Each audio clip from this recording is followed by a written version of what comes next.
Hey there viewers, and welcome back to my channel. This is the first ever episode of Tech Tool Thursday. I want to go ahead and start this video by apologizing for not having a Tech Talk Tuesday video come out for you. I've been fighting a cold, I've had some slight congestion, and it's been very difficult for me to even work, much less make a video. With that being said, if you're a new viewer, I want to ask that you click the like button, subscribe to the channel, and hit the little bell. It don't cost anything, and it helps me keep you up to date with new information and fresh content. If you're a returning subscriber, I want to thank you for taking the time to watch these videos. I do appreciate it, and I'd love to hear your feedback. Down in the bottom, leave me a comment, leave me a suggestion. If you have any automotive questions, you can leave them in the comments below, or you can message me. You can find me at Charlie the Wrench on Instagram and Facebook. So first thing today, I want to tell you about this video concept. This is a Tech Tool Thursday. This is where I'm going to highlight one tool out of my toolbox, tell you a little bit about it, how it can be used, and whether or not it would be beneficial to you as a home gamer or as a professional technician. The tool I have today is a very old school tool. It's a Noid light set. The set that I have was relatively cheap and also has the adapters for the auto air control valves. Come on in and let's take a look. Alright folks, so here it is. This is the Pittsburgh Automotive. This is a Harbor Freight tool. I have physically had my hands on several sets of these. I've used, like I said, multiple sets, multiple times. And at the end of the day, they're all the same. I could not find any difference. And for the price, I'm not sure what this one cost. I think it was like $22. And of course, you got your 20% off coupon. I could not spend tool truck money on this set when I can get this from Harbor Freight, and it's just as good. I'm going to open this up and take a look here. So inside the box, you have some testing procedures for the Noid lights and a little warning label, but let's get into this.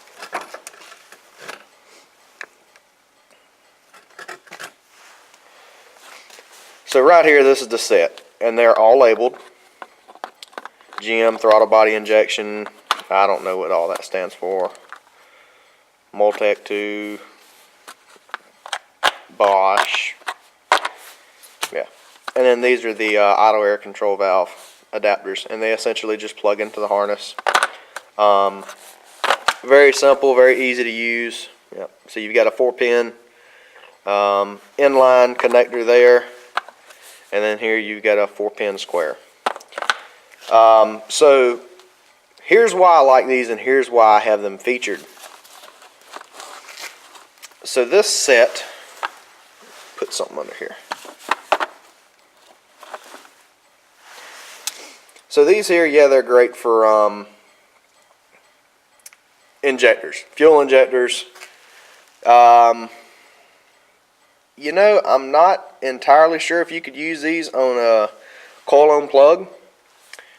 Plugging them into the adapter, see if you're getting ground and a signal, but I don't see why not. I'm sure you could. I'll tell you what, I'll test it, I'll find out, and I'll let you know. Because essentially, this is a test light. That's all this is. This is just a test light that is made to fit in the connector.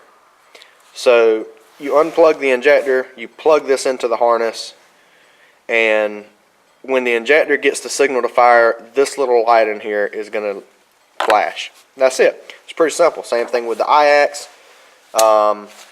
Well, I think these are actually a little bit different. You're going to have one light for power and one flashing for control or whatnot. But anyways, it's a great tool. I'm going to say everyone needs them, and here is why. Specifically this one, I use a ton doing evap diagnostics. So if I'm curious if a electronically controlled purge solenoid or a vent valve is working I use this Noid light and I plug it into the harness. Then while using a fully capable scanner with bidirectional controls, I can turn the solenoid on and off,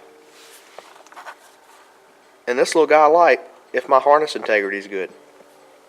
Really quick, simple check. If it's lighting this, I'm confident that my harness is fine. I mean, it's so quick.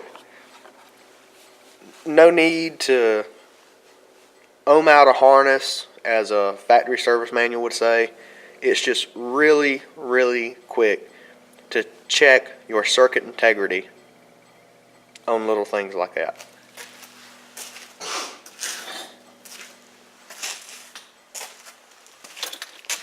I also love this set because with it, it's got about a 4-foot piece of fiber optic cable. And now that is a cable that you see wrapped all the way around here. Now inside this cable, you see that little spot in the center.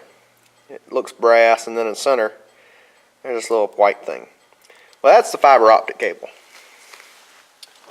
So let's see if I can demonstrate this. So I've got my little pen light. Now if you watch on the left side of your screen, the center of that fiber optic cable,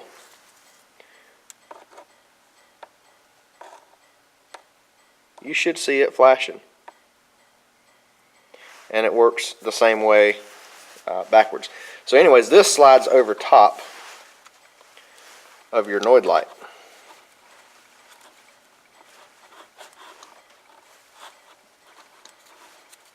It's not exactly the easiest thing to get to fit. So this slides like that. And then you take this piece with you, or down below the car. A lot of times when you're doing evap solenoids, you got the car in the air. You plug this in, you walk over to your toolbox. This side's even got a little hook here. If you can find a way to hook that on the frame or whatnot where you can see it. You know, when this thing gets power and ground with your scan tool, it's going to light up. And you're going to see that light. And I think that is absolutely awesome. That is a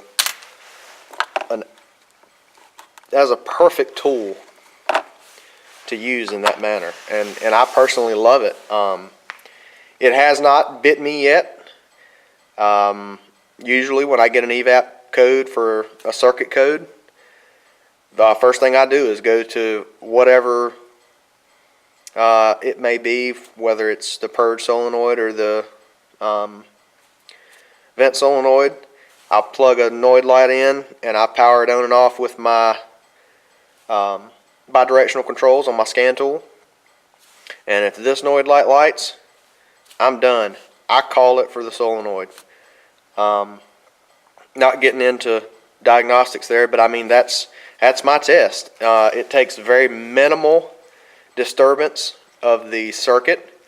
I know at times you can unplug a connector and plug it back in, and you have resolved the issue. You know, your issue would be pin fitment, or not necessarily pin fitment, but microscopic corrosion on the pins. And by unplugging it and plugging it back in, you have tampered with that corrosion enough to make contact, and now you don't have an issue anymore. But it's very, very minimal. And I mean, this is my favorite go-to tool for that. Now, personally, I'm in South Carolina, so we don't deal with a ton of rust and corrosion, so this works great for me. Now, this may not work so well up north. It may be something that you deal with more corrosion up there, and moving that connector, may cause you a poor diagnosis, or you may end up selling the customer a part that they don't need.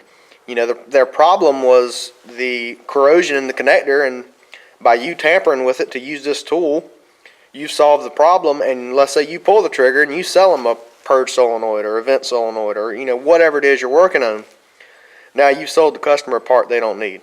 Are you going to get away with it? Yeah, probably, but is it the right thing to do? No.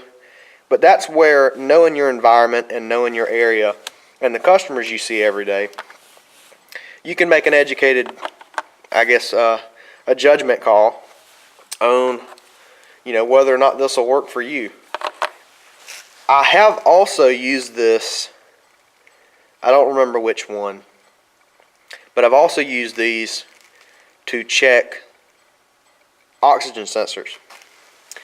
Now I want to say it's this one because I really like the long leads on it, and I think it fits into the connector. I did have an O2 sensor here, but I think I threw it away this morning. You can plug this into the heater side. So when you unhook your oxygen sensor, you got, let's say, your 2 black wires, and that's your heater.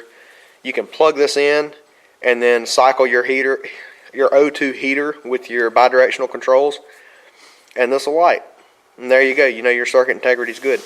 You can also use this as a jumper for your signal wire. And doing that, what I like to do is graph my O2 sensor millivolts. And because this is essentially like a test light, you can graph it and watch it while it's disconnected. And then as soon as you touch this to both pins, you should see a reading. Now, I'm not entirely certain what reading you're going to see, but you're going to see it peg one way or the other. But the big thing is, you've just confirmed your circuit integrity for that sensor. And then you do a resistance check of your sensor, and you can confirm or deny that it's good or bad. But it's just one tool of many to have in your toolbox that might help you out and might make your day a little bit easier. Oh, and let's not forget, you can check it to see if you're getting injector pulse. I mean, that is what it was designed for. And I mean, even there, injector pulse, your IAX, it's an extremely simple, easy, quick tool. And if you're working flat rate, it's very important to be quick and efficient. But yeah, so that's pretty much it. That's the Pittsburgh item number 97959 Noid light and IAC tester set. So that's it, guys. That's all I got for you today. Like I said, I do apologize for not having a Tech Talk Tuesday video that come out. But like I said, I'm actually still getting over this cold or sinuses or whatever it is. And of course, the weather in South Carolina has been absolutely crazy. But I want to thank you for bearing with me while I've been sick and taking about a week hiatus. Also, I want to thank you for joining me for this Tech Tool Thursday video. I'm going to try to keep you one of these every week. So if you're keeping track, that's a Tech Talk video on Tuesdays and a Tech Tool video on Thursdays. And I'm going to try maybe Wednesdays and Saturdays to throw a repair video in there as well. And there's a chance I may have some footage on head gasket and some other repairs on a John Deere 4230 coming up. So if you're into tractors and old John Deeres, you may be interested to keep an eye out for that video as well. Should be a pretty cool video. I'm doing the work for a good friend of mine, and just trying to help him out. He's got a farm and does some, well, they used to do some chicken houses and whatnot, but so now they're mostly doing hay. But of course, he's got to keep his stuff running, and he calls me, so of course I'm going to go help him. But keep your eyes open for that video. And like I said, Tech Talk videos on Tuesdays, Tech Tool videos on Thursdays, and then we're just going to sprinkle in some random repair videos throughout the week. And that's pretty much it, folks. I want to thank you for tuning in. I want to thank you for watching till the very end. Remember, hit that like button, hit the subscribe button, and don't forget the little bell. Ring that so you don't miss any of my Tech Talk or tool or repair videos. Thank you again for being so awesome. And remember, folks, smile. Makes people wonder what you've been up to. Y'all have a great day.